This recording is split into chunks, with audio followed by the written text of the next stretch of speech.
Bentornati al mio appuntamento con le previsioni meteo. Tantissimi auguri intanto di buona Pasqua, buone feste a tutti quanti voi e come godremo le feste se non con qualche pioggia in alcune aree del nostro territorio e ovviamente anche su gran parte dei settori dell'Europa. Come vedete un profondo vortice che si situerà già nella giornata di sabato proprio sull'Europa occidentale porterà forte instabilità all'arrivo di correnti nell'Atlantiche proprio verso la Francia e la Spagna con maltempo su tali settori. Ma andiamo a vedere nel dettaglio proprio più avanti. Adesso come vedete impulsi instabili da questa grafica mostrano come saranno più diretti e incentrati nel corso dei prossimi giorni, almeno per circa una settimana, fin verso le regioni del nord Italia in particolare, ma poi anche su gran parte del versante adriatico e quello tirrenico. Come vedete dalla grafica la tendenza mostra almeno che fino al 24 del mese risentiremo di precipitazioni insomma sopra la media, quindi a maggior rischio di piogge temporali e come vedete soprattutto nelle aree in verde qui sussiste il rischio maggiore anche di grandinate, un clima invece più secco invece come vedete sulla Scandinavia, sui paesi del nord Europa. Sabato quindi giornata in prevalenza stabile, se non qualche piovasco pomeridiano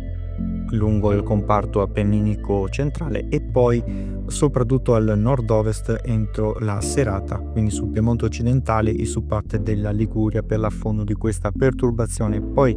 domenica sarà invece una giornata in prevalenza con la risalita di questo fronte umido atlantico che riuscirà dapprima a coinvolgere la Sardegna, risalirà dal Nord Africa e porterà a un graduale peggioramento soprattutto nel corso della nottata mattinata a partire da sud. Come vedete queste le aree che risentiranno maggiormente del rischio di fenomeni, soprattutto la Sardegna con accumuli localmente anche superiori ai 20 mm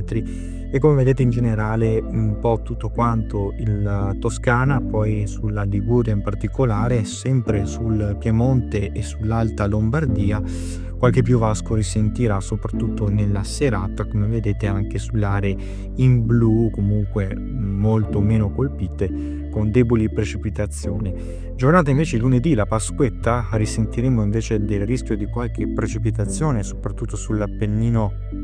tosco-emiliano nel corso delle ore pomeridiane e poi questa formazione del minimo proprio sulla Sicilia. Invece qui avremo proprio la prevalenza della instabilità con piogge e temporali, correnti umide atlantiche continueranno a insistere e spingere verso la nostra regione per portare l'instabilità e poi come vedete queste le aree soggette ovviamente a maggior rischio, soprattutto sulla Sardegna sentiremo di alcuni anche oltre i 30 mm, specialmente su quella meridionale.